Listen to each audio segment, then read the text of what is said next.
Hello friends, आप सभी का स्वागत है आपके अपने यूट्यूब चैनल स्टडी आलय पर।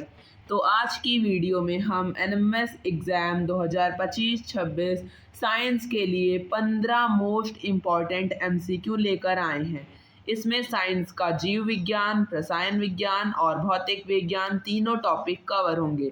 और आज के अगर आप सभी लोग 15 मोस्ट इम्पॉर्टेंट एमसीक्यू देख लेते हैं, और ये प्रश्न आया है 2023 के पेपर में। ये सारे प्रश्न 2023 के पेपर में आ चुके हैं। तो ये क्लास आज की बहुत ही इम्पॉर्टेंट रहने वाली है। तो चलिए शुरू करते हैं आज की क्लास। तो पहले प्रश्न में दिया हुआ है बाल दिवस मनाया जाता है, यानी कि बाल दिवस कब मनाया जाता है। पहला ऑप्शन है 1 दिसंबर, दूसरा ऑप्शन है 2 दिसंबर, तीसरा ऑप्शन है 2 अक्टूबर या फिर चौथा ऑप्शन है 14 नवंबर। तो बाल दिवस कब मनाया जाता है, तो आप सभी लोग याद रखेंगे 14 नवंबर को मनाया जाता है। आप सभी लोग सारे इम्पॉर्टेंट दिवस याद कर लीजिए जो आपके कक्षा 8 की पुस्तक में दिए हुए हैं। दिवस बहुत ही इम्पॉर्टेंट चीज़ है, ये पेपर में ज़रूर पूछा जाता है। तो बाल दिवस 14 नवंबर को मनाया जाता है। तो पहले प्रश्न का राइट आंसर हो जाएगा ऑप्शन नंबर डी। तो चलिए देखते हैं अगला प्रश्न।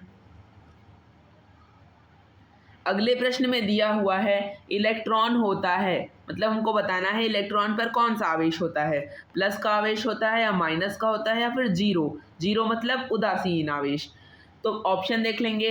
धनावेशित मतलब प्लस का, उदासीन मतलब जीरो आवेश, ऋणावेशित मतलब माइनस का, या फिर इनमें से कोई नहीं। तो इलेक्ट्रॉन पर कौन सा आवेश होता है, ऋणावेश होता है इलेक्ट्रॉन पर। आप लोग ये बात याद रखेंगे। तो हमारा राइट आंसर हो जाएगा ऑप्शन नंबर सी, ऋणावेशित। तो चलिए देखते हैं अगला प्रश्न। अगले प्रश्न में दिया हुआ है श्रव्यता परास होती है।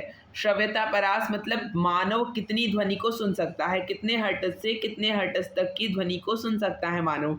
तो ऑप्शन ए है 20 हर्ट्ज से 200 हर्ट्ज तक, ऑप्शन बी है 20 हर्ट्ज से 2000 हर्ट्ज तक, ऑप्शन सी है 200 हर्ट्ज से 2000 हर्ट्ज तक, या फिर ऑप्शन डी है 20 हर्ट्ज से 20,000 हर्ट्ज तक। तो श्रव्यता परास यानी मानव जितनी ध्वनि को सुन सकता है वो है 20 हर्ट्ज से 20,000 हर्ट्ज। तो राइट आंसर हो जाएगा ऑप्शन नंबर डी। तो चलिए देखते हैं अगला प्रश्न। अगले प्रश्न में दिया हुआ है अवतल लेंस से बना प्रतिबिंब होता है। तो अवतल लेंस से बना प्रतिबिंब कैसा होता है। ऑप्शन ए है आभासी, सीधा तथा वस्तु से छोटा, ऑप्शन बी है वास्तविक, सीधा तथा वस्तु से छोटा, ऑप्शन सी है वास्तविक, उल्टा तथा वस्तु से बड़ा, ऑप्शन डी है आभासी, सीधा तथा वस्तु से बड़ा। तो अवतल लेंस से बना प्रतिबिंब हमेशा आभासी, सीधा और वस्तु से बड़ा होता है। तो राइट आंसर हो जाएगा ऑप्शन नंबर डी। तो चलिए देखते हैं अगला प्रश्न। अगले प्रश्न में दिया हुआ है नीम का पेड़ उदाहरण है, मतलब नीम का पेड़ किस प्रकार का पेड़ के उदाहरण है। ऑप्शन ए है मृतजीवी का, ऑप्शन बी है स्वपोषी का, ऑप्शन सी है परजीवी का, ऑप्शन डी है अधिपादप का। तो नीम का पेड़ क्या होता है, स्वपोषी होता है, यानी वो अपना खाना स्वयं बना लेता है। परजीवी का उदाहरण हम आप सभी लोगों को बता रहे हैं, बहुत ही इंपॉर्टेंट है, अमरबेल। अमरबेल क्या है, एक परजीवी का उदाहरण है। तो हमारा राइट आंसर हो जाएगा ऑप्शन नंबर बी। तो चलिए देखते हैं अगला प्रश्न। अगले प्रश्न में दिया हुआ है जल का घनत्व होता है। जल का घनत्व कितना होता है हमको ये बताना है। ऑप्शन ए है 10 किलोग्राम प्रति मीटर क्यूब, ऑप्शन बी है 100 किलोग्राम प्रति मीटर क्यूब, ऑप्शन सी है 1000 किलोग्राम प्रति मीटर क्यूब, या फिर ऑप्शन डी है 10,000 किलोग्राम प्रति मीटर क्यूब। तो जल का घनत्व कितना होता है, 1000 किलोग्राम प्रति मीटर क्यूब। और जल का घनत्व, ये प्रश्न भी बहुत ही इंपॉर्टेंट है, 4 डिग्री सेल्सियस पर जल का घनत्व सबसे अधिक होता है। सबसे अधिक जल का घनत्व 4 डिग्री सेल्सियस पर होता है। ये प्रश्न बहुत ही इंपॉर्टेंट है, तो आप सभी लोग नोट कर लेंगे। तो चलिए देखते हैं अगला प्रश्न। अगले प्रश्न में दिया हुआ है ध्वनि की चाल अधिकतम होती है। ऑप्शन ए है ठोस में, ऑप्शन बी है द्रव में, ऑप्शन सी है गैस में, या फिर ऑप्शन डी है निर्वात में। निर्वात मतलब जहाँ पर कुछ भी ना हो, हवा भी नहीं है जहाँ पर, मतलब अंतरिक्ष। तो ध्वनि की चाल अधिकतम कहाँ होती है, ध्वनि की अधिकतम चाल होती है ठोस में। तो राइट आंसर हो जाएगा ऑप्शन ए। तो चलिए देखते हैं अगला प्रश्न। अगले प्रश्न में दिया हुआ है अचुंबकीय क्षण एवं चुंबकीय क्षण की अलग अलग पहचान के लिए निश्चित परीक्षित बल है। मतलब अचुंबकीय क्षण और चुंबकीय क्षण की अलग अलग पहचान हम कैसे कर सकते हैं? तो आकर्षण से हम नहीं कर सकते हैं, विकर्षण से कर सकते हैं। विकर्षण से कैसे कर सकते हैं? जैसे कि चुंबक का एक सिरा और दूसरा सिरा, दोनों के सिरे जब समान होते हैं तो वो क्या होते हैं? विकर्षित होते हैं, मतलब प्रतिकर्षित होते हैं। एक दूसरे से अगर समान है तो वो चिपकेंगे नहीं। और लेकिन अगर एक लोहा है और एक चुंबक है तो उसमें हमको ये नहीं पता चल पाएगा कि कौन सा उत्तरी ध्रुव है और कौन सा दक्षिणी ध्रुव। तो हम विकर्षण द्वारा उसमें अचुंबकीय क्षण का पता लगा लेंगे। तो राइट आंसर हो जाएगा ऑप्शन नंबर बी। तो चलिए देखते हैं अगला प्रश्न। अगले प्रश्न में दिया हुआ है पादपों में जल का परिवहन होता है। पादपों में जल का परिवहन होता है तो भोजन का परिवहन और जल का परिवहन, ये दोनों बहुत ही इंपॉर्टेंट प्रश्न हैं। तो पादपों में भोजन का परिवहन होता है फ्लोएम द्वारा। पादपों में भोजन का परिवहन फ्लोएम द्वारा होता है। और इसमें क्या पूछा है? जल का परिवहन। तो जल का परिवहन जाइलम द्वारा होता है। राइट आंसर हो जाएगा ऑप्शन नंबर डी।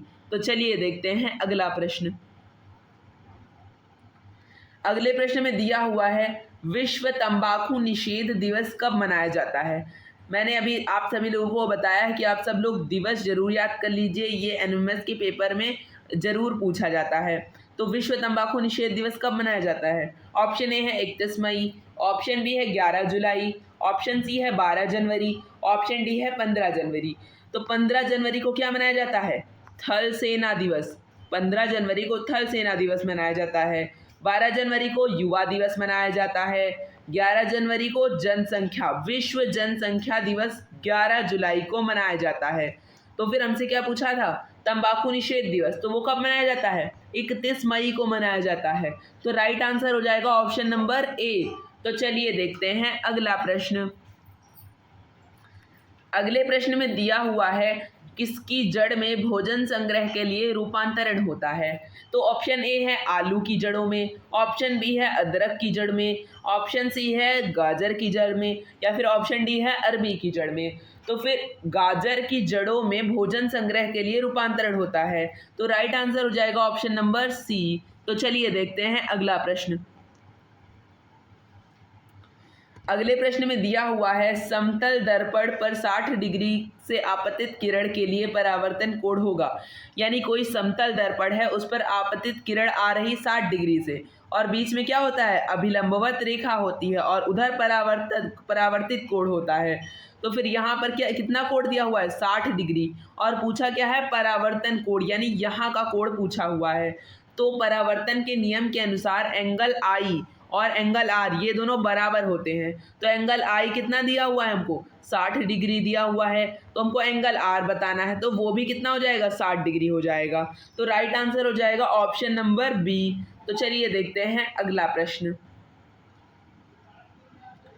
अगले प्रश्न में दिया हुआ है प्रकाश के वर्णक्रम में मध्य का रंग होता है। मतलब कि जब प्रिज्म द्वारा श्वेत प्रकाश की किरण को डाला जाता है तो वो 7 रंगों में विभाजित हो जाती है। तो इसमें 7 रंगों में बीच का रंग क्या होता है?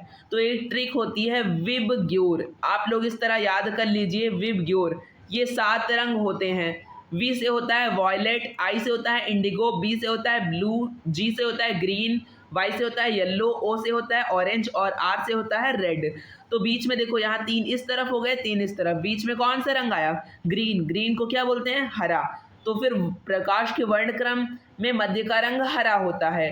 तो राइट आंसर हो जाएगा ऑप्शन नंबर बी। तो चलिए देखते हैं अगला प्रश्न। अगले प्रश्न में दिया हुआ है जिस प्रकार विभवांतर का संबंध वोल्ट से है, उसी प्रकार हमको बताना है प्रतिरोध का संबंध किससे होगा। तो यहाँ पर ये साइंस का प्रश्न है। विभवांतर का संबंध वोल्ट से कैसे है? विभवांतर का इकाई मात्रक वोल्ट है और हमसे पूछा है प्रतिरोध का इकाई मात्रक क्या होगा। तो प्रतिरोध का इकाई मात्रक क्या होता है? ओम होता है। तो राइट आंसर क्या हो जाएगा? Option number D. तो चलिए देखते हैं अगला प्रश्न। अगले प्रश्न में दिया हुआ है स्पष्ट प्रतिध्वनि सुनने के लिए स्रोत और परावर्तक तल के बीच न्यूनतम दूरी होनी चाहिए जब ध्वनि का वेग 330 मीटर प्रति सेकंड हो। तो इसका राइट आंसर क्या हो जाएगा? इसका राइट आंसर हो जाएगा option number C. Option number C में क्या दिया हुआ है? 16.5। इसका राइट आंसर ये हो जाएगा 16.5 मीटर। आप लोग ये सवाल, इसका आंसर हमने बता दिया, आप लोग इस सवाल को जरूर ट्राई करिए, इसीलिए हमने आप सभी लोगों को ये सवाल होमवर्क में दिया है। और अगर आप सभी लोगों को आज के 15 प्रश्न अच्छे लगे हैं तो आप सभी लोग इस वीडियो को लाइक कर दीजिए और अपने फ्रेंड से शेयर कर दीजिए और इस चैनल को सब्सक्राइब कर लीजिए, क्योंकि यहाँ पर एनएमएस की पूरी तैयारी होती है। Thanks for watching.